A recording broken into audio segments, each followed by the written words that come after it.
I want you all to remember this moment. The moment when we kicked Additional Crew right in the fucking dick. Welcome into Additional Crew, and thanks for listening to our spoiler-heavy reviews of films that are chosen pretty randomly. This episode we bring you when robotics engineer Gemma becomes the guardian of her orphan niece, Cady. She thinks her new invention, a robotic AI, will be a good companion. However, M3GAN begins to behave in unexpected and shocking ways. That, of course, is M3GAN, or M3GAN, directed by Gerard Johnstone, and released in the wonderful year of 2022. We'll talk more about that film later. First, I should probably introduce herself. I am the co-host, Nick, and with me is Andrew. What's going on, Andrew? Hello, crew. Hello, Nick. Things are going pretty well for now. Nothing too exciting this week. I don't have a lot of music to really talk about. Surprisingly, this week I've just been kind of re-listening to what I've been already been into lately this year. So a lot of Bad Bunny. Getting excited for clips. Turnstile. Same old, same old. That's Turnstile continues to blow up. Listen to our last pod if you want to hear more about that. But good for them. Really good for them. There are some things we'll of course talk about prior to getting into the movie, and Andrew had a really interesting topic. I think we should bring up. We should talk about, especially in the context of this movie that we are reviewing here. Tell me about Labubu Dolls. Yeah, dude.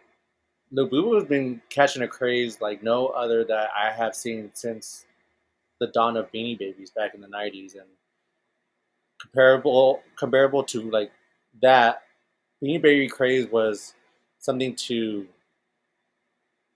you really had to be there to understand it. But now you don't have to be because Labubu exists, and it feels very much similar to the craze where things are just going absurd with these prices.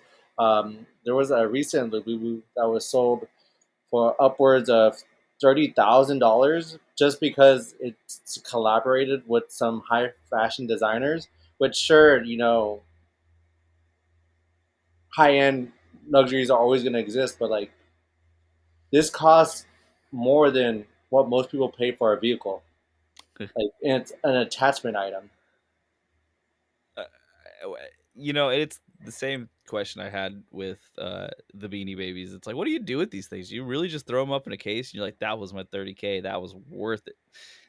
And see, the thing with Beanie Babies was that like, what do you do with it other than place it at your work desk or to display it on your dashboard of your car? But at least with Labubus, it kind of acts as like a fun trinket for whatever attire you're wearing. Like you could just put it around your belt loop, or put it on your Prada bag, or put it on a generic looking bag that and it kind of spices up your ensemble by grabbing people's attention. So there is that level of uniqueness with Labus compared to Beanie Babies, but I don't know how this trend started. Oh, I think from what my friend was telling me, it started because I think Lisa had shouted them out, and so that started the snowball. And one thing led to another, and now the market is flooded with Labubus, and who knows when it will stop. I'm sure it It's will. it's wild. So I mean, if you don't know what Labubus are, go ahead and look them up. You'll be shocked that these things are worth so much at first, right? But then like you can start seeing that they have like itemization, they have customization. You can buy custom clothes for these things. Come in all sorts of colors. They're You can I don't know. accessorize your accessory. You can accessorize your accessory. Like they make, I don't know who Salute is, but it looks like some brand that would make streetwear clothes, right? And they're making streetwear clothes for the Labubu doll. So I assume it's streetwear clothes for the thing you're wearing streetwear clothes for. Yes, I Do you try to match outfits with your Labubu doll? Like, do you want the Labubu doll to be wearing the same outfit you're wearing? that's something that will I'm sure has happened and does happen, but I'm not too well versed in that universe. I only brought it because it just the parallels between M3GAN and Labubus are there, and just the whole like concept of collecting. Not to say that Megan was about collecting stuff, but like you can imagine people if they in that universe wanting to collect more Megans, and I don't know what you would do with multiple, but from what the movie was kind of showing me, it didn't seem like there was a reason to have another Megan around. But who knows? You know, you could go anywhere with it. Multiple kids, multiple Megans. You want a Megan that lives outside, a Megan that lives inside. I don't know. And what would? Okay, never mind. I was gonna We'll go. probably get into that more during Yeah, the movie talk. But there's always some crazy collector stuff. Like I don't necessarily always want to call them fads, but I can't see what else it would be, right? yeah. I'll just, listeners, I'm gonna give you a word of warning here. If you get in this to make money, get out of it really quick. Just like with any of these other collectors, you had the Beanie Babies back in the day, you had the Pogs, you had the what was the NFTs, right? If you buy Exactly. these things to make money, immediately divest. Yeah, Gain whatever you can and bounce out. turn it around. Yeah, because it's not gonna go up. It's at its ceiling, if not a little bit. It can only go a little bit higher because I can't imagine this a Labubu going higher price than $31,000. $31,000 for a single Labubu that does has no other value than what the value that we just put on it. Mm-hmm. Like I'm trying not to be hypocritical because I collect some things, right? I collect Yeah, music and movies and stuff, but like I think that there's value in things that can be used to experience culture, which is maybe me being very, very kind to to music and movies. But whereas with these, it's gotta be just like looks and feels, right? And I don't know. There's always gonna be new looks and feels things. Um, Final Fantasy. What's going on there? yeah. That's just another space that just gets. It's full of folks that are hiking up the price because they find these collector edition versions of Final Fantasy cards, and it's kind of ruining Magic in a way because it's keeping cards away from. I guess you could say that like you could buy just the singles and whatnot, but like a collector booster pack right now is going for like $1,200, and that's like absurd for a collector booster. Like 12 cards, I mean 12 packs, I should say. It's like the same thing you see in Pokemon right now, I guess, right? Like where it's just Oh it sells yeah, out like immediately, and it's priced so much higher that people are using this to get their income. Like it's scalpers and people who actually want these things can't get them because the scalpers come in and they're like, "Hey, I need this money. It's my income." They're like, "This free market. People want it. It's supply and demand. So I'm just going to purchase it for the people who make it and then resell it." My issue with all this is that it adds no value to anything, and it just like removes it from people who want it. Right? That's my worry. Now, do you think that here's a conspiracy theory I heard about Pokemon? Let's see if this might apply to Magic. Do you think that the Wizards of the Coast, the people who make Magic cards, are purposefully underselling the amount of cards they have to try to boost this market to gain popularity? I mean there would be an argument for that. Like to Hasbro, who owns Wizard, Wizards of the Coast, is a company, a corporation that looks to profit off of this. So them trying to undersell it and create that like that that supply and that demand quota. Like if there's less, I want more, but if there's not more, I can't buy it. So I mean, if there's less, I can't buy all of it. So I don't know. I don't know. It's a Hasbro's been doing the same thing forever too. They're like, they like pump out the limited edition Barbies and stuff like that, and they're like, "Hey, there's only I think that's 300 of these Mattel. guys." I think Oh, stop wait, it! You're probably right. I think yeah, I think that's Mattel. Barbie is who owns It's for Barbie? sure Mattel. It's for sure Is it? Mattel. Yeah, Yeah, okay, it's yeah. Mattel. Yeah, Just but I mean, Hasbro has Transformers, and they're always trying to make the most off of that, they'll sell One the day shit they'll out. figure out how to make Transformers cool toys again instead of just movies. They'll figure it out. But yeah, okay. So you've seen some of these sets. Is the Final Fantasy set actually like really cool as far as a Magic player goes, or is it just kind of a gimmick? From what I saw on people unpacking on or ripping up open packs, like there's good cards and there's bad cards. But I think in this set there's more good cards than there are bad, which is the part that sucks because one, being a Final Fantasy fan, not like an extreme fan, but like I only played 10 and only played 10 because I like playing Blitzball. Mhm. But I guess you can't really consider me too big of a fan if that's all I want to do in Final Fantasy. But there's cards that like are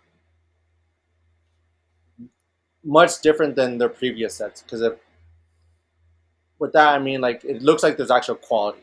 Or before it looked like they're kind of printing them like fast printing and just like let's get this out and like there's like no soul Yeah. in like the card, like the way it feels. Like I bought a couple sets back, and the gloss just feels super slick, and it doesn't feel like cardboard or paper, like how Magic would feel like back in the day in the early like 2010s, and probably even earlier than that. People would say like the feel of the cards do not feel the same. Yeah, it's wild to me. They have like new printing techniques or whatever. I've seen it with Pokemon cards because Dino, my son, likes Pokemon cards a lot. So you get all these cool like holographic things, and they look cool, but they all feel so thin and they all feel so bad. And it's like, man, these things just want to crumple and die, and yet they're worth so much more now than they were before. It doesn't make any sense. Yeah, I don't, the only thing I can think is literally people are making their incomes off of reselling things from stores, which is for sure. it's wild to me. Um, your whole entire business concept could be just go to a store really early and buy something from them, so then you could just turn around and sell it to the next guy in line. Yeah, it's a sad fact that we live right now with all these scalpers who just want to turn a profit off of Magic. And I get it. There's room for all this type of stuff, but it just kind of ruins it for some of these other people who just want to buy a collector booster, but they can't because it's $1,000. Mm-hmm. Mm-hmm. I I managed to buy a Nintendo Switch too, which apparently are kind of hard to come by. Not so bad, and it was through some third party website, Pop Finder, if anyone wants to know, that it told me that a store was going to have it in stock the next day. So I showed up like 10 minutes before the store opening thinking 10 minutes, that's fine. I live in a pretty small town. There was like 25 people in line. They had gotten 30 of them, but I'm like, what is going on Oh with shit! So this? you still Like, lucked out, but I still lucked out, but it's just like, well, this is a teeny tiny town and all these people are doing the same thing I'm doing. And this is just what is normalized now. Like I felt crazy going 10 minutes early. This is me probably just being old at this point. I don't know, man. This is where I'm starting to get old. Where I'm like, you can't just do this. Can't be I what's mean, normal. dude, people were outside, camped out for like 2 months for the Switch. So you getting there 10 minutes early isn't too shocking that there's still people trying to get their hand on this, but 2 months. it, it's just wild. It was so funny because we had like one family who was there not to buy the Switch 2, and of course the GameStop employees like, I'm only selling the Switch 2 right now. I'm not doing anything else. And so this guy got yelled at and flipped off and cussed out, and I'm like, this is too early But in the morning for this, dude. he got yelled at by the customer. The customer, honestly, it was like he wanted to do a trade in of like 6 PS3 games, which is probably gonna get him like $2. For But sure. he should have just did it. I'm gonna be real with you, GameStop employee. If you ever listen to this, you should have just did it. Like just we've been waiting a little bit. We could wait a little bit longer. Just knock this out really quick. Right, exactly. It's like, you know what? This guy who was waiting in line, he didn't even know what everyone was there for. He's like, everyone really must want to sell their games today. I don't. I got Red Dead. I'll give you. You can get it for $20. Yeah, I don't. I haven't resold a game in a while just because I don't. There's no value anymore in reselling it unless it's like a brand new game. But even then, you're getting like less than, way less than what you pay. I'm not a huge collector of games, so like if I'll buy physical games, and even if I spent like get $15 back, that's $15 off the next game. Is the way I look at it. Okay, that's a good You way of know, looking at it. Some it, good it boy math. it's like, yeah, I didn't get, but I also played the game and usually beat it before I sell it. So like whatever. Um, but we don't need to talk about that too much. Let's move on. I have a review that I really want to talk about here. What's it on? And it is a new. It's a new old album. So it's Anthony Green released "So Long Avalon." Avalon being the first solo album that Anthony Green had made back in, and it came out back in 2008, but songs had come out since around like 2004, 2005. Um, but he did a, I don't even know what to call it with an album like this. It's like a remaster. It's like a reimagining. You know, it's very similar, but with new production style. Okay. Yeah, I'm And trying to look it up right now. It's saying it doesn't even have like a Wikipedia page. no, it came out just this last Friday, which for folks who aren't listening to this the day this comes out, this June 20th of 2025. And well, let's just get into it. So Avalon, the original, is one of those albums that I've loved since it released. So when I heard there was going to be a reworking of it, I was cautious. But this album has always felt a bit different for me. Most of the songs were originally released as like super lo-fi live recordings or on Okay. EPs from other bands, and they can only be found in places like LimeWire and SoulSeek. It wasn't something that was released; it was something that fans just had taken videos of and clipped the audio and shared it with each other. Then Anthony decided to release it for real, and personally, I found it to be one of the most intimate and meaningful albums that I've ever heard, and it sticks with me to this day as just this album that can like get me into a mood when I hear it.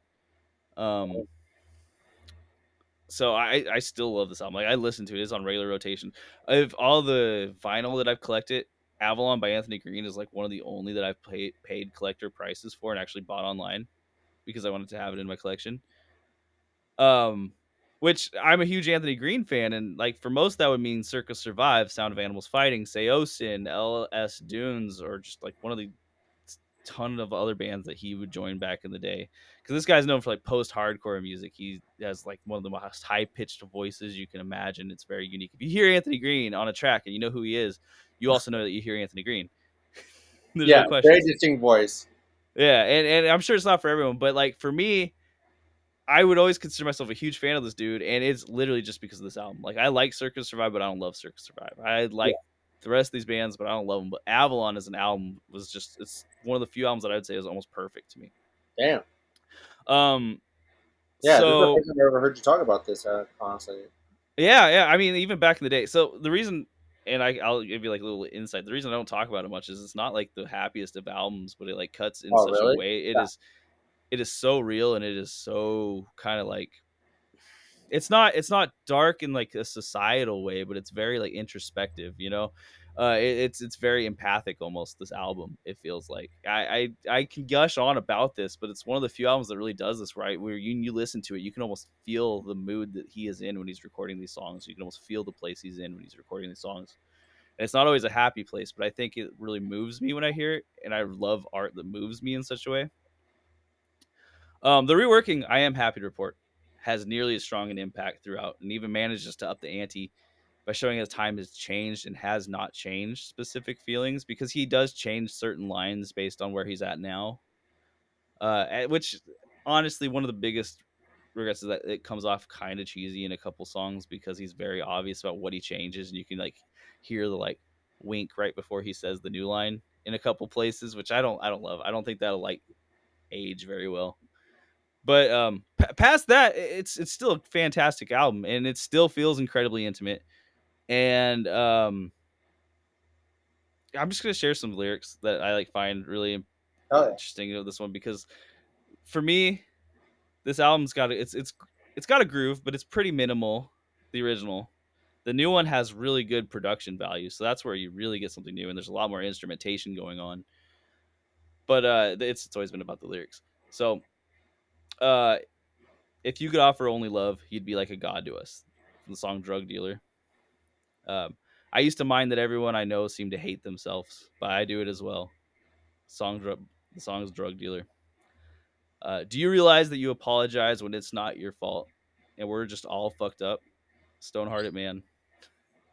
Where do we go when it gets dark? And is there room for me there, Miracle Sun? And will I ever feel that in love again? Which is the first day of work at the microscope store.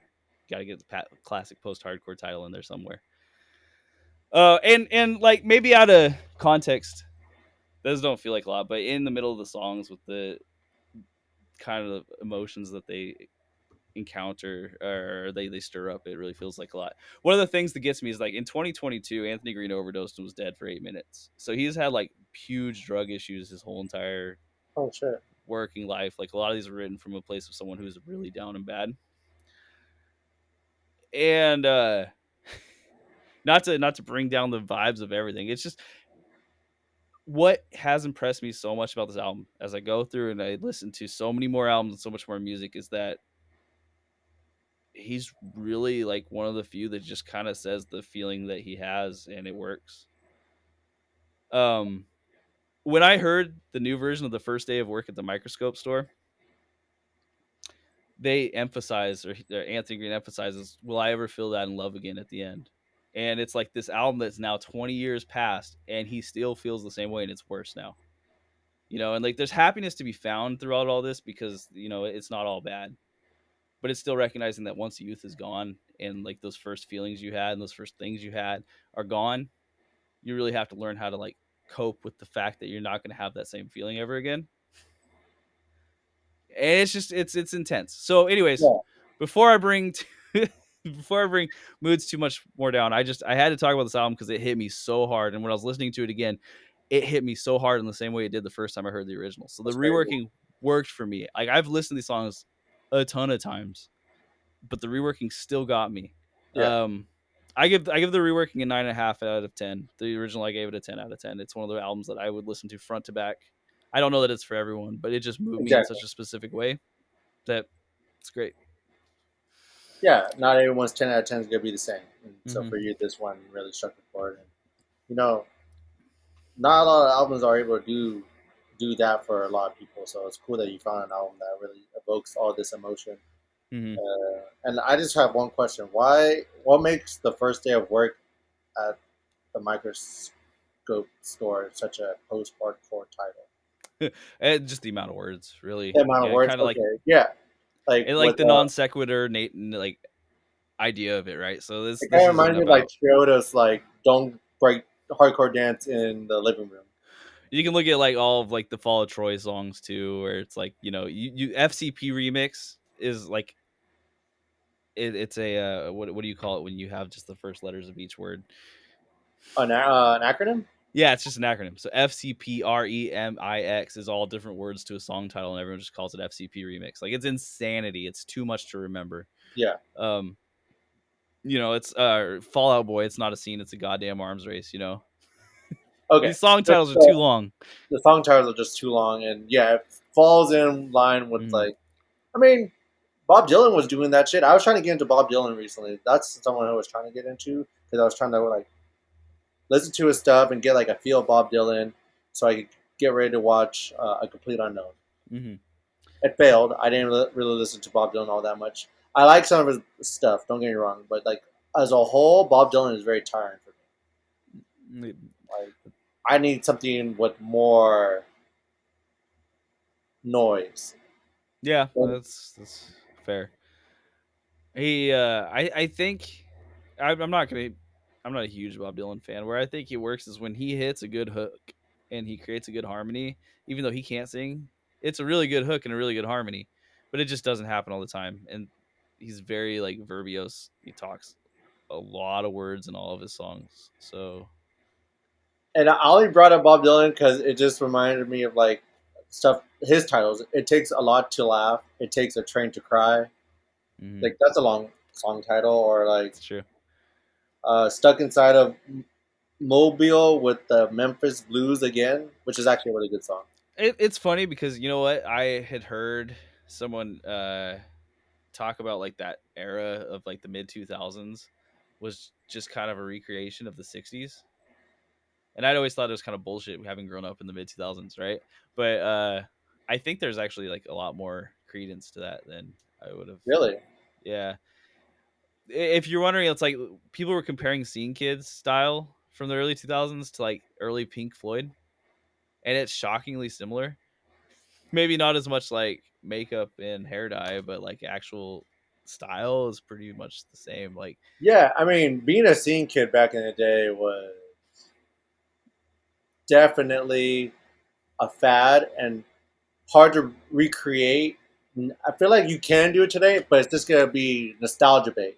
mhm. Whereas before, it wasn't nostalgia bait. It was just like people lived like that routinely, like with their checkered pants and the tie dye shirts. Not tie dye shirts, like the neon green like band T-shirts. Like being a scene kid was a Dude, well, whole that's the identity. crazy shit, man. When I go to these punk shows, I see a bunch of young kids wearing like mallcore like clothes, like they look like full on crabcore kids, Yeah, which is and crapcore is like the tail end of being a scene kid. Like, right. It's like everyone's listening to Attack Attack again. yeah, I don't know. It's wild to me. I'm like, I didn't think. Yeah, it's always the shit. You're like, wait, that shouldn't come back, and then it does because ironic. It's ironic. dude, I miss my old band tees that were too small for me, so I put a white undershirt Yeah, to yeah, make the shirt look a little bigger. 100%. You know, make if you have some of them hanging around, make a quilt out of them. I know. I wish I did. I wish I had some of my old scene band T-shirts. But sadly, I think they got sold at a guard sale. So. This is the way of life. Okay, so yeah, I suggest you check it out if you think it sounds interesting. It's not a fully acoustic album. The new version of it certainly isn't a fully acoustic album, but it does have kind of like a rootsy, bluesy feel in some parts. Mm-hmm. Um, yeah. Uh, let's go into movies. I'm gonna give you the first up here. The Phoenician Scheme. The Phoenician Scheme. The Phoenician Scheme, yes. There we go. Wes Anderson's most recent direct directed film, screenplay done by him as well. Uh, I don't have a lot to say on this film other than the fact that like it was too heady for me, and by that I mean like you watch this and you could tell maybe he's making a reference to something or like he's trying to do this like huge art house type film, but like as a I guess a film critic, a very loose film critic, but more just like an everyday film goer, like watcher, it did not land with me. It was just too much on screen, but not enough substance. Like the what was on screen was beautiful. Like that's one thing that you get out of a Wes Anderson film. Like the set design, the costume design, they're all unique. They're all colorful. They're all made well. But like, if the story and the substance isn't there, what's the point of looking at all this stuff in a movie? Now, correct me if I'm wrong, because here's my guess with this is that Wes Anderson to me at this point feels kind of like he needs someone else to write his movies. Like he is so good at directing and coming up with a style, but like Yeah, the actual writing is I don't know. It's like at some point in time, this like quirky rich dude movie kind of that's just fell out basically of what it interest. is. It's just some dude, some arms dealer, I believe, is trying to get this dam essentially built, but he doesn't have the funds, so he's reaching out to all these other wealthy billionaires or wealthy folks to help get this plan in motion and to get it, you know, into fruition. But Mhm. it goes in a lot of weird spaces, which is usual for Wes Anderson films. But at the same time, it's so absurd that it's kind of stupid. Like there's a point where they're playing basketball, and like I'm just so lost. I'm like, on what planet does this make sense? Because if you're trying to make it seem that this happens on Earth, It's It not it. doesn't. It's not. It rings out of pure stupidity, and like I like Wes Anderson when he goes in these like in these weird spaces and makes it like unique and fun. But that just made me feel like, what the fuck am I watching right now? That Like, okay, so they released that as a trailer, right? At that basketball scene with Bryan Cranston and Tom Hanks and Benicio del Toro. yeah, And I have loved Wes Anderson in the past. Darjeeling Limited is one of my favorite movies, probably top 10. That scene on that trailer almost single-handedly talked me out of watching this movie because I was watching it and I thought the same thing. I'm like, "What is this?" like Like, not even a good way. What is this? This is like why? yeah. Yeah. I don't even know what the movie's about, but I'm like, there's no way you're gonna fit this scene into that movie and make it work because this scene is I don't even know if like pretentious is the right word, but it's pretentious while being like you said, utterly stupid. How can you be both? You can't, and it hurts. Cringe. This is like one of the first uses of cringe I'll say where I really actually cringe. I was watching, I was like, oh shit, Bryan Cranston is doing this, and I feel bad for him. Yeah, because like I'm wondering if like, oh, I'm gonna do whatever Wes Anderson says because he's a genius, and right, like he has some good movies. I love this the Life Aquatic of with Steve Zissou. That's probably my one of my favorite uh, Wes Anderson films, if not Mhm. my favorite, just because if you've never seen it, the ending for me can almost always make me cry. Like just that raw emotion that Bill Murray shows in that at the end of that film is And just it's a really beautiful a ending. beautiful shot, and just Yeah. like that like sold me. I was like, all right, I gotta watch more Wes Anderson films. And but then you get to this, and just like the thing that I used to like about Wes Anderson is kind of annoying me right now. All the weird and quirkiness is now just a very trite and annoying. It almost feels like it didn't evolve in any way. Like he distilled it down, and I haven't watched this film, so I'm being completely unfair, but I'm just going off the trailer. Felt like a distillation of his style without absolutely any of the emotional substance. Yeah, there's like oh, I may have forced chuckled for myself just because like I want to enjoy this movie, so I'm just gonna play into it a little bit. But by the end, I was like, I don't know if I even like this movie. This is kind of stupid. Like, did I make what? And I was a little tipsy while watching the movie, so that probably does not do me any favors. But if anything, that should have made the movie more funny. But it wasn't. It was just like, again, the on-screen colors were amazing. Like that's one thing Wes Anderson just needs to do is to direct for a while because I don't think his storylines are landing. This is not a story that I want to see and watch again. So, what are his last three? So, let's say the Phoenician Scheme, Asteroid City, I think it was called, and the French Dispatch. And I haven't watched Asteroid City or Phoenician Scheme, but I did watch French Dispatch, and that Uh, movie was something. It was confusing to follow and kind of uninteresting for the most part. They had like a section that I really enjoyed, and then the rest was like, wow, this is so boring.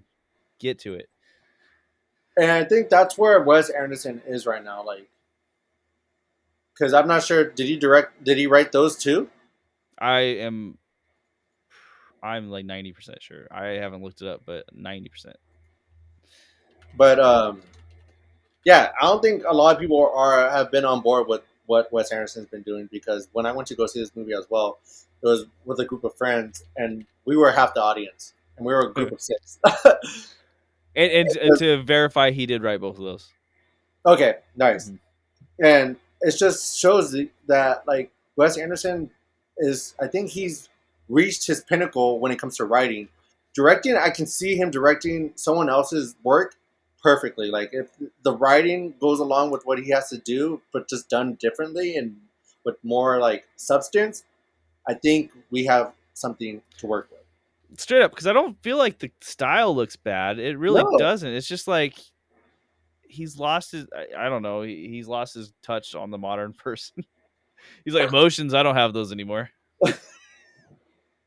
and last thing I'll say is that with a budget at 30 million, they barely scraped out with some money on top, or 32 million at the box office. So It's good that they still scraped out, I suppose. Only because the real tragedy would be them making this sort of movie, and then this sort of movie just gets completely canned because that thing bombs. Where they're like, okay, quirky, still well funded movies are out. We're not doing them anymore. Because I think in the right hands, that could still be something that's really good. yeah, I mean, there's I don't want them to stop doing these type of films, but just come with a better storyline that like really resonates with people. I don't know what I mean. I guess if you could kind of follow the nun's story arc, you kind of can resonate with her because you don't really feel. I didn't really feel bad for Benicio at one point, but I felt bad for the nun who was just trying to like be there as a support for Benicio. I don't know. There's not a lot for me to say on this film. Um, Go watch it if you want to see pretty colors and if you want a movie with, I guess, depth, because there is depth. Because at the end credits, they were showing like a bunch of art pieces, which I would imagine he was using as either motifs or inspiration for the scenes on screen. I have a theory with Wes Anderson. So I have a question for you. Did he use any like classic rock or indie rock in this movie, or was it all classical music? Nothing that stuck out. So So I would say classical. yeah, because from what I remember of his early movies, is that one thing that was used as a knock against him, but I always thought was really cool is that people would say he's like directing music videos, and it'd be like over classic rock, a lot of Rolling Stones, a lot of the Kinks, a lot of old British stuff, and then some indie rock. And as that's moved out of taste, it feels like he's also lost touch. Because I remember the French Dispatch was all classical music, and it's like, oh, okay, this is snail's pace. If you're making a music video for classical music, it's very different than if you're making something for like, let's say, Play with Fire by the Rolling Stones. You know. And it's funny that you mentioned all this because this kind of like talks about something I kind of wanted to talk about, but because when talking about the music video and going back to a Wes Anderson film with Fantastic Mr. Fox, the way that movie opens, it opens with the one of my favorite Beach Boys song, "Heroes and Villains," and it plays out like a music video for Mm-hmm. that song, and it's amazing. It's beautiful. And I say all this because I wanted to give a shout out to Brian Wilson, who recently passed a couple weeks ago or either last week. I don't know the exact days, but rest in peace to Brian Wilson. He changed music just as much as the Beatles, and I don't think he gets enough credit sometimes. And Yeah, that, rest in peace, that Brian light, Wilson, for sure. One I recently learned that his favorite movie was Norbit. Norbit, Yeah, that's I amazing. I just love that.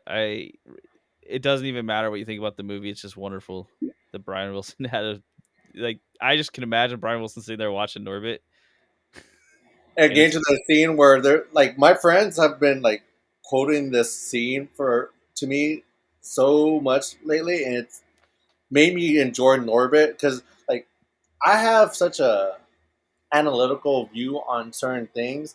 And sometimes I just need to shut that part of my brain off and just let funny be funny. mm-hmm, mm-hmm, And mm-hmm. there's parts in Norbit where they're at the dinner table. I think it's like Thanksgiving, and there's like, oh, this.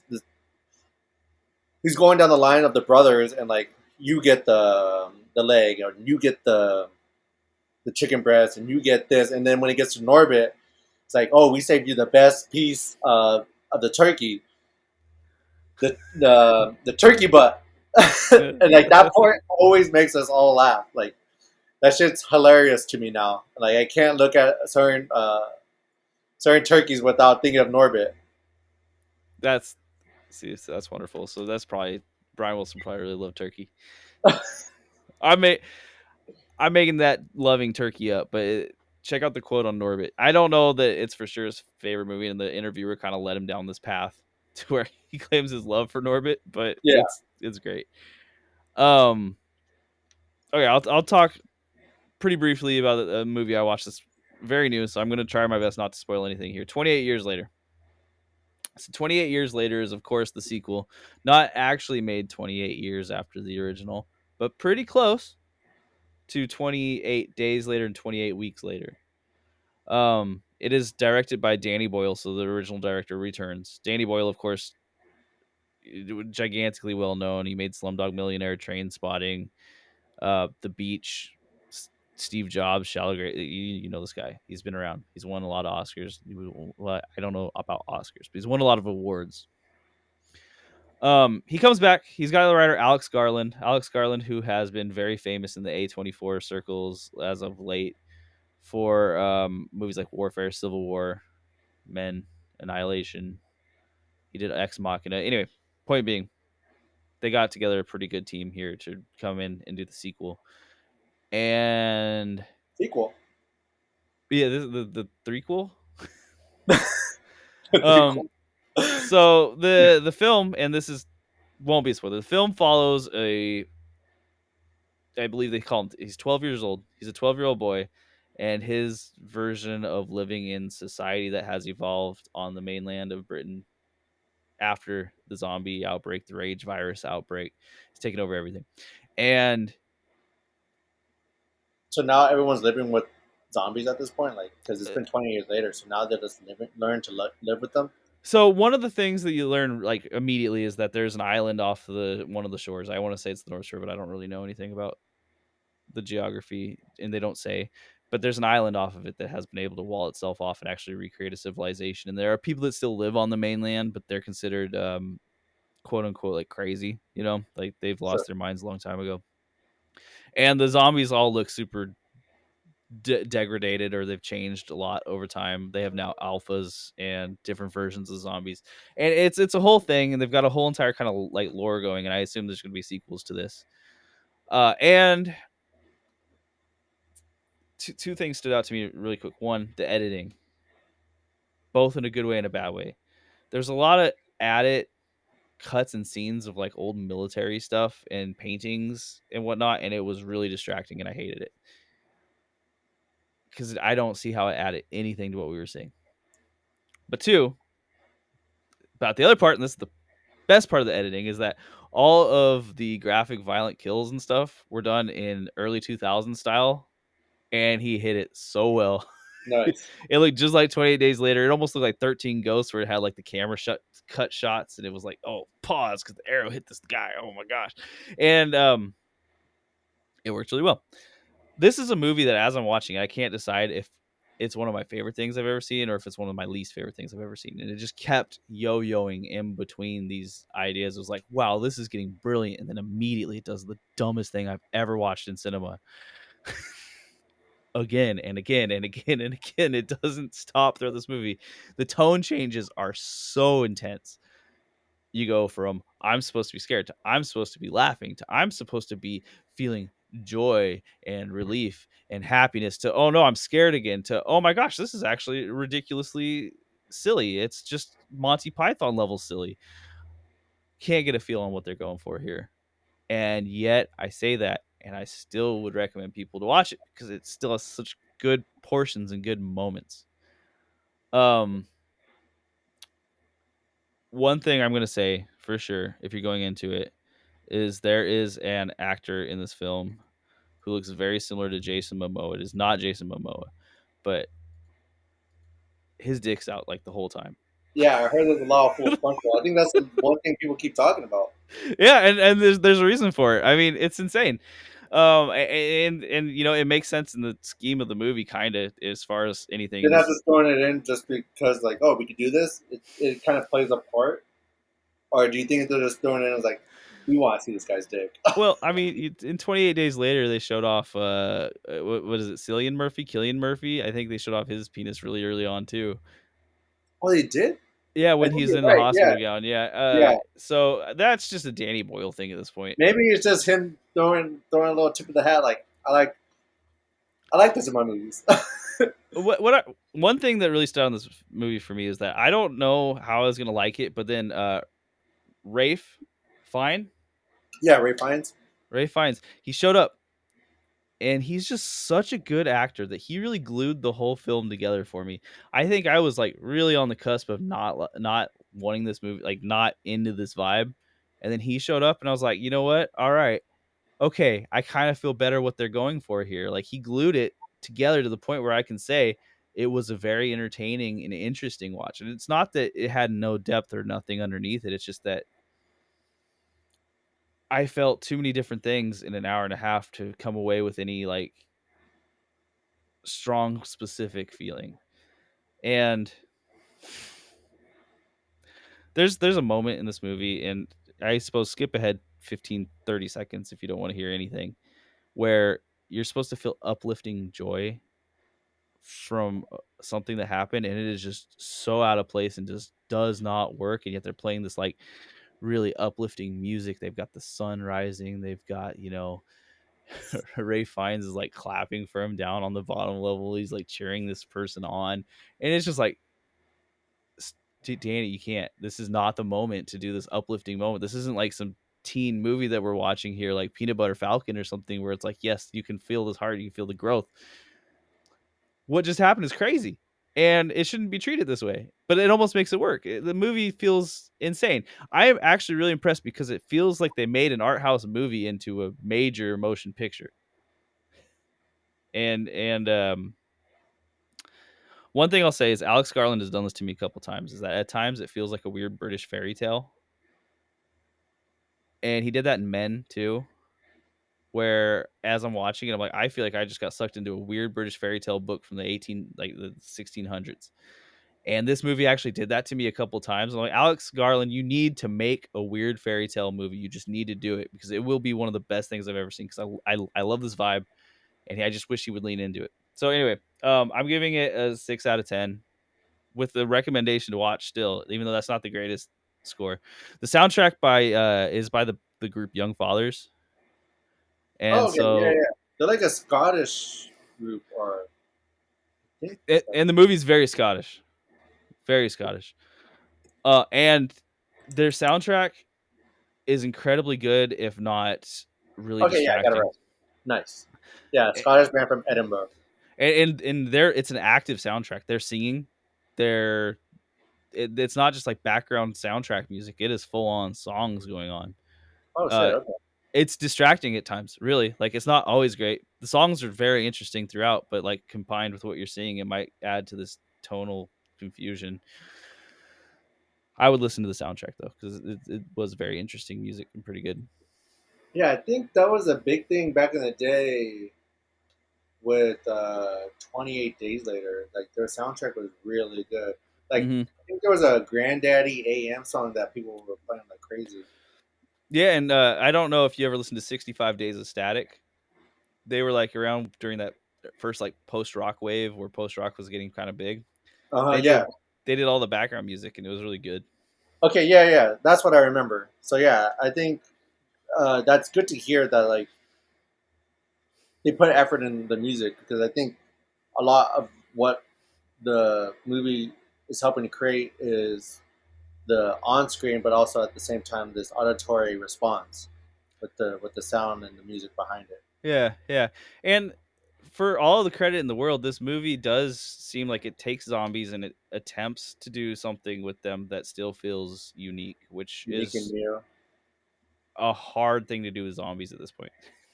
Like if you had just shown a zombie invasion, like, okay, well, they're just fighting to get somewhere, that'd be maybe a good movie, but it wouldn't be unique and interesting. And I don't think Danny Boyle wants to make a boring movie. And with this has to be the end, right? Because like, what else? You can't do a No, 28. it's been greenlit for 2 sequels. The fuck? To do I what? think they're like direct sequels to this movie. So they're both going to be called 28 Years Later in subtitle. Plus some time. Yeah. 20 uh the the ending is one of the most bananas things I've seen, and I don't really know how to describe it without giving things away. Just if you do watch it, you're not going to be happy with the ending. I don't see a way you'll be happy with the ending. Just accept it. There's going to be a sequel. That's fair. I'll accept it if I end up watching it, but there's we'll see. there's no way. But okay, so Do you have anything else you want to talk about before we get into M3GAN? M3GAN? Let's get into M3GAN. Okay. So when robotics engineer Gemma becomes the guardian of her orphan niece, and I'm sorry to everyone who has to listen to me make that noise, Cady, she thinks her new invention, a robotic AI, will be a good companion. However, M3GAN, begins to behave in unexpected and shocking ways. So we are, of course, talking about the 2022 movie M3GAN. Um, And you know what? I don't feel bad for calling him M3GAN because they said something with the model name is like her name's an acronym. yeah, I wrote it down here because I wanted to get that one. So Model 3 generative android equals M3GAN. So they call it M3GAN, of course, because if they were saying M3GAN each time, it would be so hard not to laugh. True. The tone of But this the movie might have movie, the enjoyed some tone laughs. would track because this seems like a horror comedy, For sure. essentially. For sure. Yes. Okay, go ahead. Yeah, I was gonna say like so first off, Gerard Johnstone, the director, he is kind of known for his horror comedies. So he did this movie Housebound, and he was the writer and director of it. And Housebound is a movie about like some lady who's forced to live in her childhood home because she's placed under house arrest and it's haunted. And it's way funnier than it has any right to be. Sure. And Okay. it actually works for me. When I found out You that did it. this is the guy who did Housebound, I was excited because I'm like, that's a movie that should not have worked, and it really did. They actually did a really good job. When the hell did you watch this? I don't Just know. I back, mean, just I don't. on a Yeah, whim, just back in the day. Like fuck it, I'm gonna check this out. it had actually pretty good reviews for what it was. Like full on horror comedy, 6.7 out of 10 on IMDb, and it was really well done. So seeing Okay. that he made this, I actually got some hope out of it. I was like, okay, so he knows how to make a horror comedy that's not overbearingly stupid, you know. And we can talk about whether or not that worked out. But so Gerard Johnstone, he's not just some unknown. He is, of course, now known probably more for M3GAN 2 than M3GAN 1. You're starring Allison Williams. She looks very familiar to me, but I don't know that I've really seen her in anything. She was in Get Out, which I have seen. Girls, the TV show, and then just a handful of other things. I And don't know she why I thought she looked like the person from Smile. from Smile. Yeah, I could see it if she cut all her hair off. Probably look pretty similar. I think maybe just a little bit too old. I thought she looked like the lady from Dexter, but We're talking about Allison Williams, right? yeah, we are talking about Yeah. Gemma Okay. for anyone who's listening and Yeah, doesn't know these Gemma. actors' names. Um, then you've got Violet McGraw plays Cady, and Ronnie Chiang plays David, and Amy Donald plays M3GAN. The voice, or is she just I think she no? was That's the a, physical body. yeah, she was a physical body because the voice is done by Jenna Davis, who is Yeah, an actress, YouTuber, singer, songwriter, and TikToker. Wow, it's a lot. so they Good for dug deep for good for that her. one. Yeah, so I think that this movie wears its inspirations on its sleeve almost immediately. So you got Child's Play, Chucky Yeah. movies. You know, it's hard not to immediately think of those when you Yeah, see it was this. almost instantaneously like the way that they're really trying to make this robot very sentient. Mm-hmm. Almost Mm-hmm. immediately gave me the like, oh, this is just feels like Chucky. But I feel like when they were in the lab at the beginning and they were testing the prosthetic face for the first time and it made that goofy face that was a glitch or a bug or whatever. It looked just like the new Child's Play like TV show that came out. It was almost insanely similar. have you checked that out by the way? Yeah, It's decent, right? 'Cause- it's entertaining. It's not like yeah, great, you know, but it's entertaining. okay, we don't need to I digress, but I'll get into anything with Brad Dourif in it. That guy's such a good actor and so underrated. Yeah, he's the you got the voice of the voice act. yeah, he's the voice of the original Chucky, and he got to do it again in the series. Um, which is insane that that's what his role he's most known for. But he's just such a good actor otherwise. But yeah, so you've got this movie that wears its Child's Play inspiration on its sleeve, but I do think it had a little bit more going for it than just Child's Play.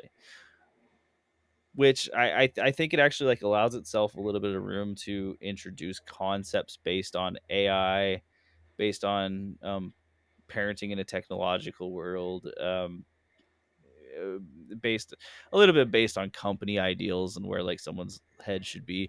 So I don't think that he went so far into Child's Play where that's all you get out of it is the slasher based on that movie.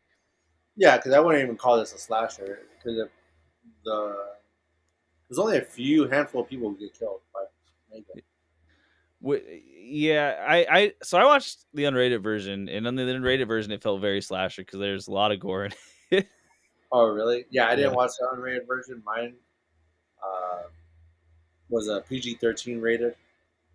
and I think that like they cut out a bunch of it because they thought that Oh, teens would like this movie more. I would ask you, did Mhm. they show when in the elevator the guy uh, slashing himself? Like, did they show her slash him with They do, yeah, with the paper cutter? they do. Because they cut that out. They they they allude to it because when the elevator goes down and it opens up and you see the crowd of people uh, who are excited to see Megan. The people who are hosting the event were like, "We need you to like show excitement," and that's when some lady turns around and starts screaming because they see the two dead bodies in the elevator. But I don't. I see Megan like getting ready to slash his throat, but it cuts to that. But in They do show it. They show it in graphic detail, like the throat gets slit and the blood sprays and everything, and it oh goes all really? over her. Okay. Yeah. So the unrated version, like I don't know if when um Megan's in the forest with the kids, I can't remember the name of the little boy that is like Oh, just that being a little total. shit that Yeah, was trying to yeah, like do some weird shit with yeah. Megan and the forest by himself. Exactly. Like the little kid who was just like clearly off, not doing great things. And did they show in the unrated version him getting his ear ripped off? Sort of. Like they showed his ear getting stretched out beyond belief, and I think that it just snapped, but it didn't snap in a way that like showed grotesque violence. I think it just kind of snapped back, and he started running with like a bloody ear. Yeah, okay. So that's they do show it in the unrated version, and I actually think that that scene in particular is one that really I think changed the tone of the movie. So I feel like it's kind of because up to that point things have happened, right? But nothing absolutely insane. And then that one it's shown on full camera in the light, and bam, and you're like, oh dang, dude, Megan ain't nice, and she's not doing it for protection. That's not a protection thing. But Yeah, because that's like, it's so much more than is necessary. Like, and that I'm not saying that that kid was good. I'm just saying you ripped his ear off. and he died. Yeah, He got ran over terribly, and honestly, you feel kind of bad for like not. I mean, yeah, the parent, but you feel bad for the guy who ran over the kid because like I don't think he was doing that on purpose. And like he was just driving, and this kid just comes out of nowhere and just gets fucking leveled by a van. I feel bad for the guy who leveled him. Was like, dude, what the fuck? I didn't see you at all. And it was kind of funny because the kid's just like, ah! he gets up and is just like, okay, here we go. I'm gonna get destroyed by this thing. Yeah. There's never a shot for anything else. And you're like, you don't feel bad because I would be led to believe that this kid's gonna grow up like a little shit. Hmm. If Oh he's yeah, doing this to an inanimate object, and his parents are still so confident that he's a good kid, so you know he's not gonna get punished for any of this or ever learn a lesson from any of it. yeah, They're the like, he's so parenting is, smart. He's acting up because he's smart. He's a smart kid. yeah, Which brings me to like this movie had statements.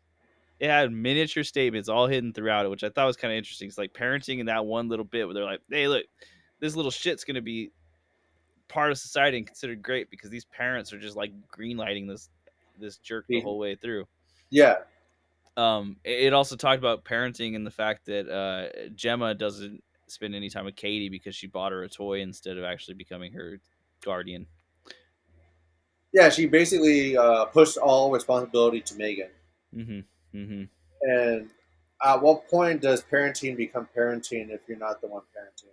Like, are Right. you parenting her because you you programmed a thing to parent her, since you programmed it, are you the one taking responsibility for parenting her? Well, and we see like almost the direct parallel, not parallel. It's almost the same exact idea in the car scene at the beginning of the movie when she's on the iPad and the parents are just like, well, we limit screen time, and they're having that same talk, and then you go immediately to Gemma who doesn't limit screen time and just lets the technology run her life. I I'm not here to tell anyone what to do with their children, so I don't. But it's interesting ideas that they're popping out, right? So, Sure, sure. like, Um, especially in this sort of film, and the way that the parents die and she doesn't is kind of stupid. Like, that car how did the parents destroyed die? them. Like, the car got destroyed, Yeah, and you but could like that's why they did a head-on collision because she was in the back seat. But like, come on, that thing was dude, going so no, fast. that thing was going to hella fast. Uh, it's And all it's she like ended with was like some scrapes on the side of her face. Like, yeah, right. Like nothing broken. She's totally fine. Otherwise, no. I that shit. agree. I agree. I get it. We're supposed to suspend some disbelief, but like, come on, that shit's stupid. Like, you could have killed her parents in a better way. And I say that because it's a movie. But like, come on, uh, um, because they kind of gloss over, not gloss over, like they bring it up once, and like when what's her name, Cady's trauma dumping to Megan in the in that one scene when they're trying to like soft launch it and make it so that like the investors get on board or like mhm. the CEO gets on board to sell it, and she has that little moment of just like talking about her wanting to snowboard and this, that, and whatever, and like her mom was finally gonna take her. Like, I guess it played a role in that sense, but like beyond that, like you could have done that with any type of scenario. Like, Yeah, yeah. why try to kill them in the dumbest way possible? Right, or at least one of the most unrealistic ways for the Yeah, kids to survive. unrealistic. Like I would say. Yeah, it's yeah, it's kind of insane. I mean, it's all kind of insane because I mean, if you think about it, so Megan is a AI generative AI that seems like it's based. I think they talk about how it's loosely based on like listening devices that already exist inside of speakers and other toys and stuff, and it's just taking all of those kids' voices it's heard over time and it's turning it into a new toy. This is like again one of those like it's kind of an interesting idea, but it's just kind of hackney thrown in there of like maybe these things are bad for you because now they can make a killer robot. uh, um, and this something that really got me is that Gemma, this robotics whiz, this person who's amazing at creating mechanical engineering feats of marvel, is unable to fix a hole in her fence and so unwilling to fix a hole in her fence. I This is where my suspension of disbelief that we talked about was so annoying because the hole in the fence is a big deal in this movie. It is what I think turns Megan evil. yeah, because her To she pursue, understands violence for the first time, yeah, her like whatever chip got fried from a and then dog's it got tooth. fired, right? Okay, I don't yeah, know what because it that scene was. was hilarious. Watching Megan getting tore up because again, this is a robot, so you don't feel bad. If it Hmm. was happening to like what you imagine a human, like it'd be like, oh fuck, that sucks. Yeah, and it was crazy because Megan was getting torn up, and then Cady just gets bit on the arm, and you're like, "Oh God!" But it was like, "Whoa, Gemma, why haven't you fixed this hole in your fence? You clearly know how to use tools and like fix things. It's just a hole that you just put a piece of wood on." No, yeah, I get what you're saying because from our perspective, it seems like she knows how to build robotics because she has a whole robot in her house Hmm. that has full automated made of gloves that have sync with the robot, like, and you don't know how to fix a small little hole in the fence. And the only thing that would lead you to believe that she doesn't want to fix it is because she wants to put the responsibility on her neighbor. Which But like, that, why even bother? Just fix your side and just don't fix the broken side. That's what I had to do with where I live right now. My neighbors behind me have a shitty fence, and we were never. I didn't. I never wanted to talk to them to ask them, hey, you want to like work on this together to help fix it and like help finance it. I just said, fuck it. I'm just gonna fix my side, and the old fence is still behind there. It still Mm-hmm. Mm-hmm. exists. So now we have two fences that separate us. But I'm not gonna touch that shitty ratty fence. I got a new fence working, so maybe that's what she's thinking. Like, Yeah, and I could buy that, but they talk so much, you know, like her or the neighbor. I'm assuming they don't like each other, which could be the like the point where you're saying like she's like I want the neighbor to fix it because it's her responsibility. I don't know, and maybe there's more to this with Gemma than I'm like letting on because with Gemma, her character was just kind of hard to like. yeah, And give me just a moment if you want to bounce off something. I gotta go turn something off real quick. yeah, because basically what Gemma's doing, she's not really giving you much to work with other than the fact that she's some big coder and she knows how to. She has this great idea for bringing a toy to market, and like it's been something that she's been working towards. And now she has Cady in her life. Now she has a new responsibility when before she didn't have this whole responsibility to kind of watch over a kid.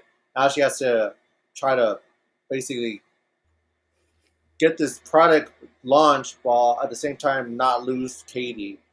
So you kind of sympathize with her and like feel bad for her in this scenario, but at the same time, she's not doing herself any favors by just being like the most bland and like not likable character. I agree. I didn't really like Gemma, and also I got annoyed that she didn't come up with like a kill switch for Megan. Like, The rules around Megan were kind of confusing because it felt like she gave her uh, this like AI model that was essentially unstoppable once it learned that it didn't need to turn off.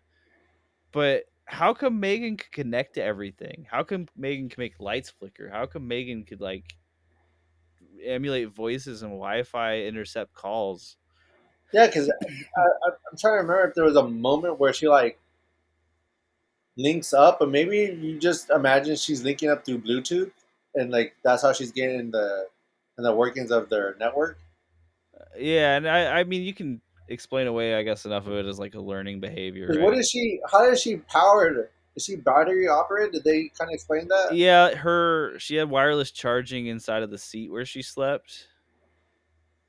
Okay. So like where she was sleeping or well slept, quote unquote, but where she was powered off for the night, that seat that lit up was wirelessly charging her. So they did explain that. Now, I Yeah, think long battery life then. super long battery life, and I also think that they glossed over this, and for reasons that I can completely understand, but it's really hard for me to buy that any girl, any human child would immediately latch onto this thing that's so uncanny valley. Like I have two little kids, and I think that they get scared when things look little certain ways. Katie doesn't really seem to care that Megan has this so close to human face, and I feel like that goes against evolution and instincts. But maybe I mean, what do I know? Yeah, I don't have any kids to kind of reflect on that, so I have nothing really to say beyond. I would, for myself, I would be kind of terrified if I saw a doll have such human-like qualities around. Like I would be mesmerized and in awe, but at the same time, I'd be kind of like, I don't know if I want Hmm. that in my house Hmm. Hmm. because that's terrifying. No, 100%.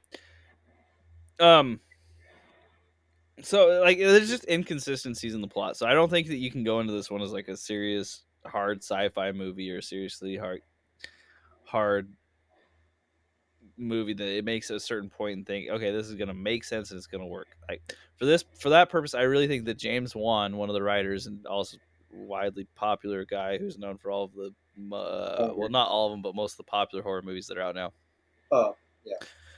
he knows what he's doing. Like this is an entertainment movie first and foremost. So he's like, yeah, we can take liberties with this, and this. Just pass by. Who cares? Which to me, unfortunately, feels like it cheapens a little bit of what the other writer, Keela Cooper, is going for. Because I really do think that they wanted to make statements about AI and the future of AI and how we don't know what we're getting into with AI, and how if you just let it run rampant and you just let these prototypes out loose in the world, I don't think that their idea is that Megan's going to happen, but we don't really understand the changes that are happening. Yeah, I think um, the AI aspect was kind of glossed over. Like it plays a major role, but I feel like they didn't deep dive in it too much. I'm kind of excited for this film that Taikiki, what's his name? The guy who made the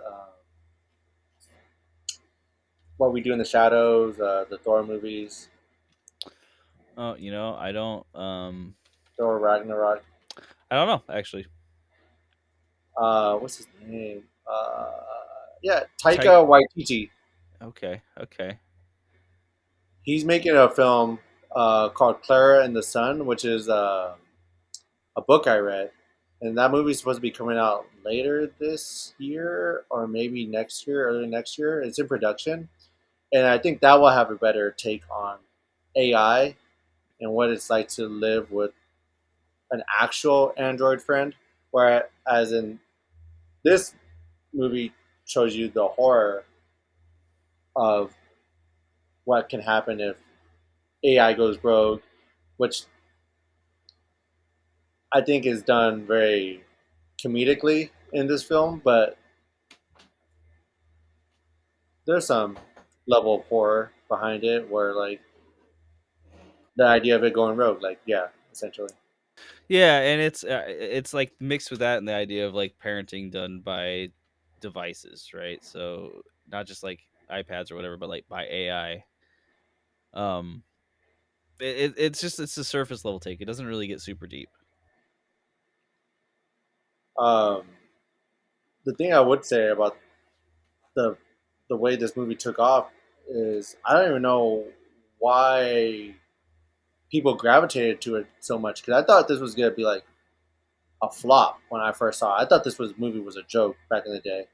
Like, I didn't take it serious. I think that PG-13 rating is really what did it because it did allow those teenagers to get into it. And I can see how this movie really would resonate with maybe younger crowds who aren't into horror yet, but maybe want to watch a horror movie with friends. And it played so strongly on the Child's Play comparison. I feel like with the marketing, it was all about look, creepy doll that comes alive and kills, creepy doll that kills. And you can't do that nowadays without thinking about Chucky. So Chucky itself is a movie that, despite being gory and rated R, feels like it would play really well with teenagers. you know, um, I mean, I watched the first time I watched a Chucky movie, I was like 4 years old, 5 years old. That was a poor choice on That my parents' behalf, yeah, but like that's the level where it was at, and that feels like this was aiming for kind of the same sort of level. Like, yeah, maybe kids shouldn't watch it, but they're gonna, and that's where we're gonna make our money. and they made a lot of money from it because this budget was hella low, 12 million. I mean, obviously it's not low when you think of that number, but when you think of the number that this movie made at the box office, that number looks small because this made $181 million. Like, hmm Which is, this movie took off, and that's why there's a sequel, a Megan hmm 2.0 coming out. hmm um, Megan 2.0, the tone looks like, I don't know, man. The trailers for Megan 2.0 look awful to me, but we'll leave it at that because I think trailers it's aren't coming always it. out like at the end of this week. Um, the something I wanted to talk about is the acting in this movie because Ronnie Chiang, David, the boss, I think he's a comedian. I think I've seen his face in comedy specials, but I don't think I've watched his comedy specials, unfortunately. And Yeah, he he's a might comedian. he might be a funny comedian, so I'm not trying to denigrate his comedy. In this movie, his acting was awful. It I think he was, kind of always acts like that though. So I think most of his actions always like that. and it could be. It was like, can you read lines and act mad? and not like realistic mad. Just read a line like you're mad, and that's what this movie was. Every time he walked in a room and he like cursed or something, it just felt so like canned. Force. Yeah, he's like, "You're gonna lose me all my money," and you're just like, I didn't feel like a real conversation. I know bosses can be mad, but like he's not trying to get in this character. He's just trying to show up in a room and yell. Yeah, I don't. I think he did not sell his part as an angry boss or a mean boss. No, and I would also say like the coworkers, like Tess and Cole, they didn't do a particularly great job. They weren't awful because their bits were so small, but kind of goofy. Cady was good, I think. Not great, a little one tone. Didn't really get into the depth of grievance for losing their parents very well. Like you didn't feel it at all, like you said earlier. Even when she was mad, she screamed really annoyingly. Yeah, I got really annoyed when she's like, "I want Megan." Like when she's yelling that and she's like throwing stuff at the mirror. Like that shit was annoying. That's very Overall, realistic for little kids, yeah, unfortunately. true, true. But overall, this movie just did not do a lot for me. I did not really enjoy watching this movie. I was bored for like the first hour, waiting for things to happen, and when things did finally happen, I mean, at the camp retreat, I was like, okay, this is getting a little more interesting, but it's still not enough to be like, oh man, I wonder what happens. I think so. For me, the act one was a little boring. Had some interesting ideas. Act two was pretty good when when everything really starts ramping up and you get introduced to some more of the interesting ideas. And then Act three, where it's almost the full on action slasher film at the end, Yeah, was okay. But I really hated the fight between Megan and Bruce. It felt so stupid, that shit was and bad. like Katie popping in and putting on the gloves. I'm like, I hated that so much. it just ruins the whole movie because it's like it doesn't. I guess it doesn't really ruin the whole movie, but it cheapens the whole movie because like okay, so Yeah, you had yeah, this whole entire thing. You show me how powerful this robot is. You've shown me how it can go through. It can learn everything, but then you get it in front of this one particular robot, which for some reason it can't connect or control, even though it's shown that it doesn't need to be the internet for it to connect or control it, and then it just beats it up. And then it's game over. And Katie, of course, is the one who does it. The 9-year-old who has no reason to know how to fight or do anything like this. It's cheap, and I hate it. So yeah, that part I really disliked. yeah. Just That shit was stupid. um, and it's just a tale of halves. So Act one and Act three, not great. Act two, I think, was interesting and had some potential going for it. It was when I was getting into the movie. Like, when neighbor lady walks into her shed and Megan rises up from the dark. I'm like, this is a pretty good shot. This is pretty well done.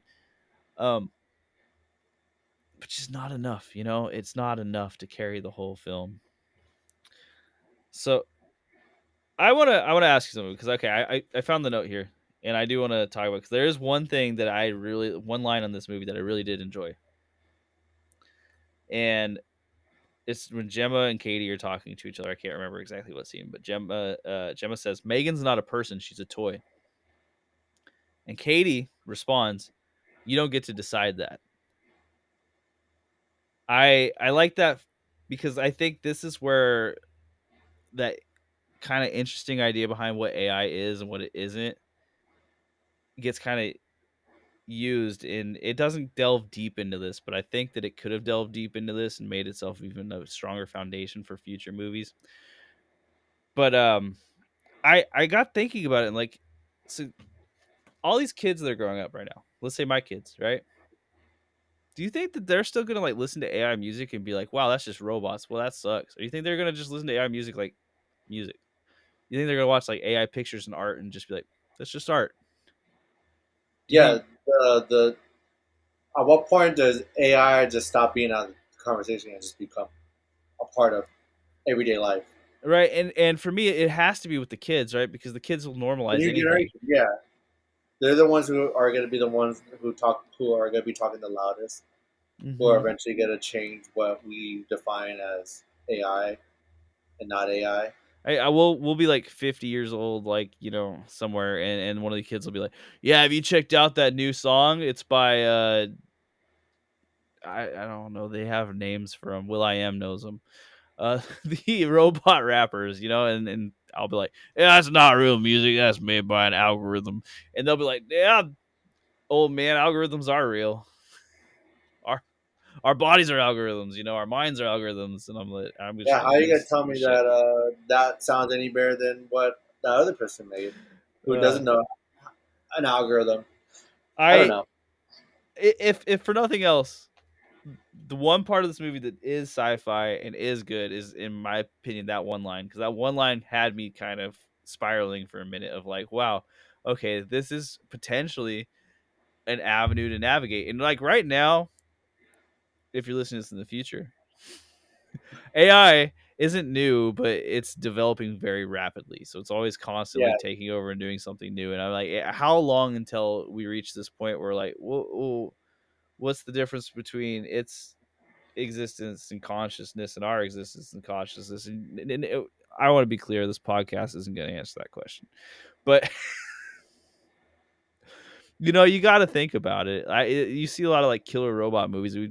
Me and Janice on this podcast reviewed Companion earlier, and it had kind of a similar yeah, definitely. Like feeling I to it. think more and more AI is becoming more of a hot topic to discuss and film about, and people are more open to this type of movie and discussion.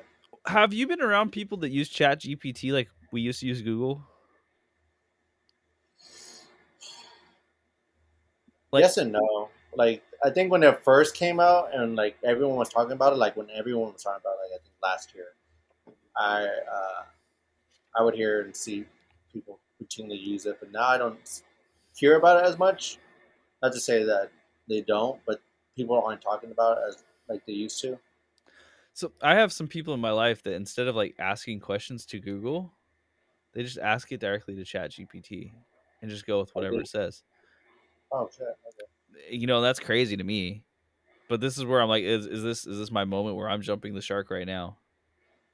Because I'm like, I don't want to listen to the robot. And I'm like, well, okay.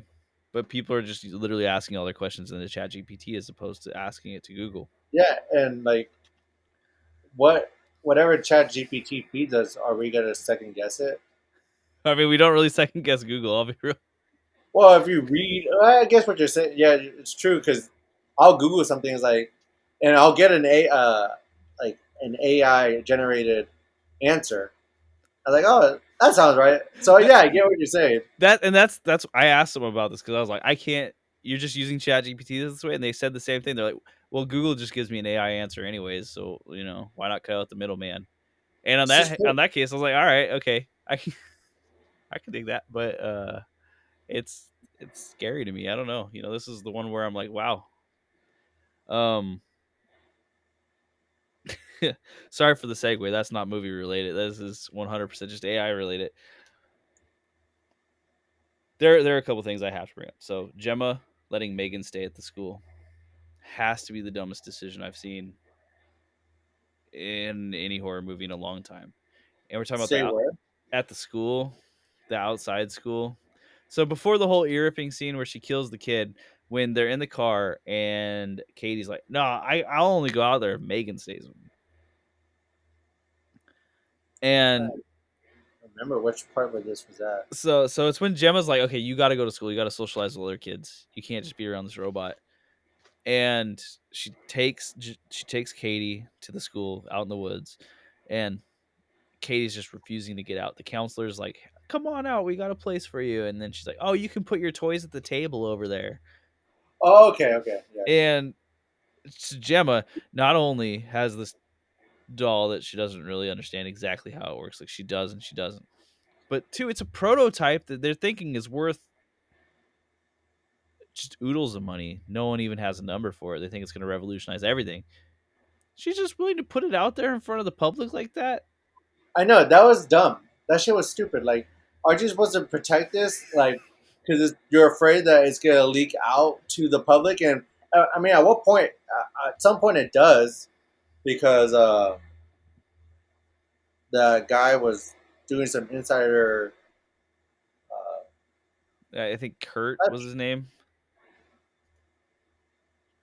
Yeah, That correct. who it was that he was Mhm. just basically giving up their secrets to other toy companies.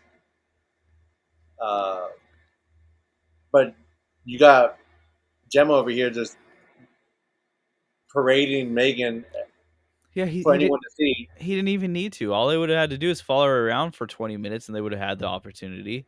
Exactly. Like, I get what it's setting up because it's really important that that whole entire scene in the woods happens, but my god, it's just the stupidest decision. The way they write Gemma in this movie is awful. She's just not a likable character, and she's, in theory, the smartest person in the world, but also, like, makes the worst decisions over and over and over again. Sometimes that happens. You'll be smart as fuck at one thing and just dumb and as shit in the other. Yeah, that's true. That part is believable that she's like that naive and stupid. Like she has like very low IQ with that type of shit, but can have a high IQ with robotics and shit. I think what this was like pretty close after the scene where they're like, get in touch with legal because you're our most valuable asset now. Exactly. Like, you would think legal would have been like, hey, don't leave this anywhere. Don't ever let anyone else touch it until we're ready to go. And she's just like, yeah, I can sit at the kids' table. It's all right. Yeah, you can keep parading this around with your kid. Like, No big deal. I want Katie to be happy. Yeah, that shit was stupid. Um, yeah, it's ridiculous. The power washer pesticide death. I don't know if it showed it in PG-13, but when Um, she killed the neighbor, she did it with a power washer full of pesticide. I think she did. Yeah, okay, yeah, I think yeah, they did show that. Okay, it was that one felt like where it really went 100% into child's play territory. Before that, it had like plausible deniability if we're doing something different, and then after that, it was like, okay, all right, we're here. She's smiling. We're getting power washer death. This is 100% just a killer robot that's being sadistic. Yeah, I Um, think there wasn't a lot of like kill scenes that like really stood out to me. I guess that one, but like I mean, I almost didn't remember it. no, that's fair. That's fair. Like there They was a lot of this movie that I don't want to remember because, to be honest, it's a pretty dumb movie. Yeah, I mean, I think the unrated edition did help this a little bit because it at least made the kills more memorable. But I don't want to stand up for it too hard. The use of blue light at night was so over the top. I don't know if you remember any of the night scenes. To Oh, make okay, yeah, to make things visible at night, they just poured blue light over everything. yeah, I get what you're saying.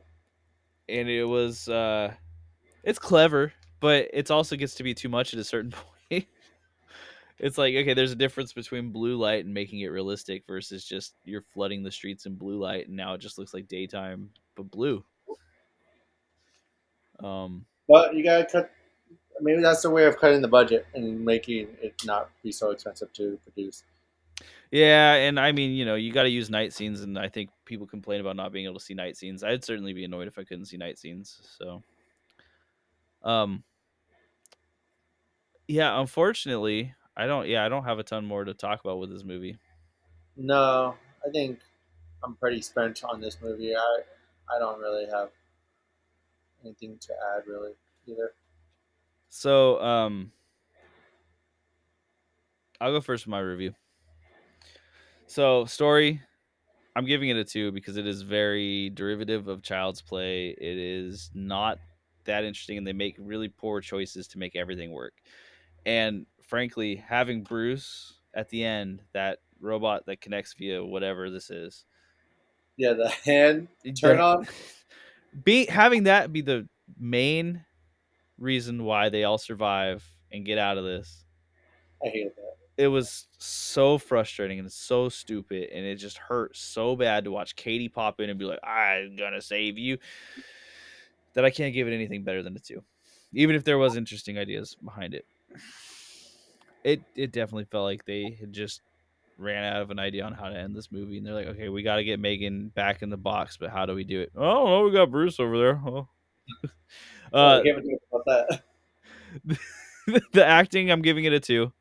David was Ronnie Chiang. I'm sorry, man. I don't know. It was just so bad. Every time you were on the screen, I just felt like you were just an actor, just riffing and yelling without having any connection to the character.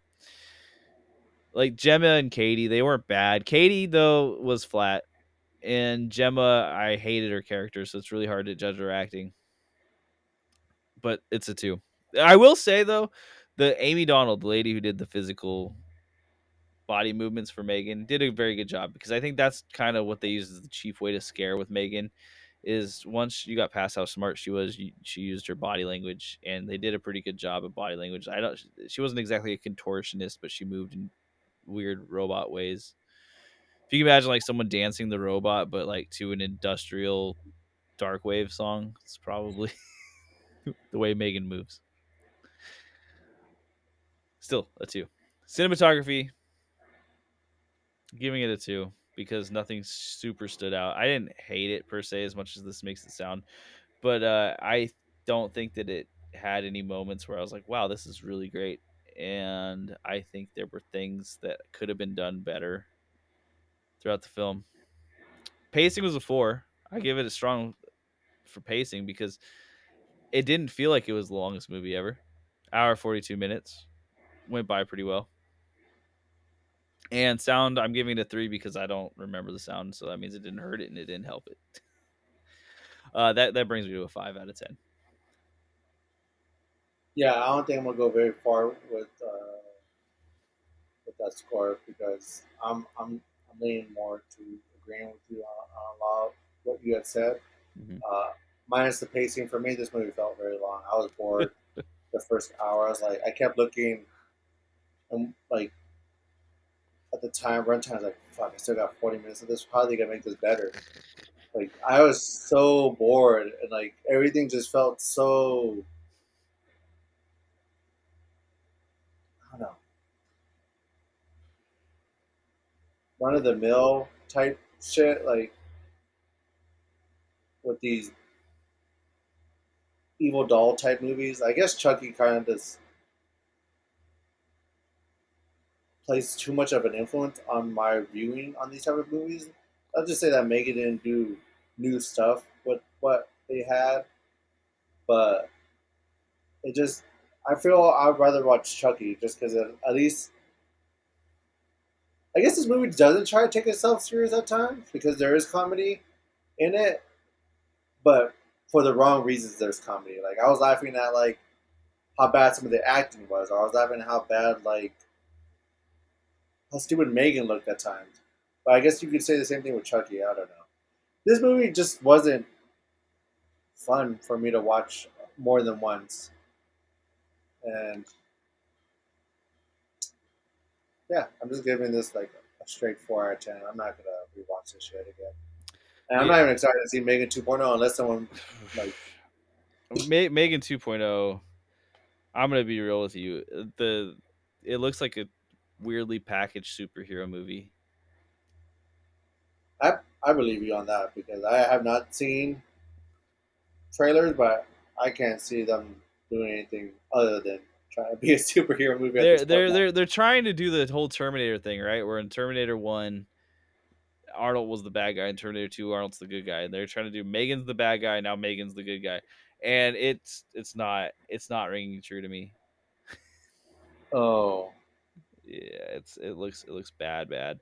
I think the trailer was one of the worst that I've seen. Is like, oh, this looks like garbage. But James Wan knows what he's doing. He knows how to make a shit ton of money. So he's gonna make a shit ton of money off of it. I can almost I'm sure. guarantee it. No, I So almost guarantee you too that like he's gonna make double his budget, and mhm. I think a lot of people who help produce the film know that and say fuck it, we're just Yeah. gonna let him do Yeah. his thing. Yeah.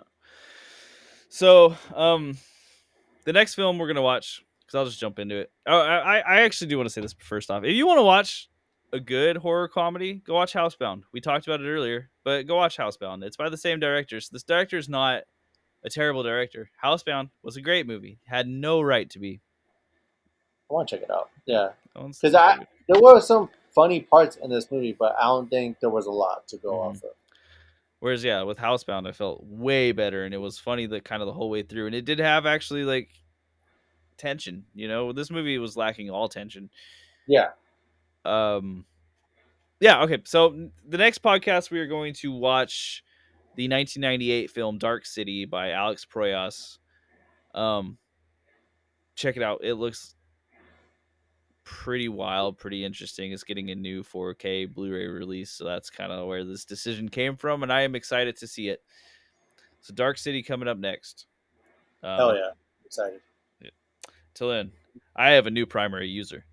Me. Stay tuned.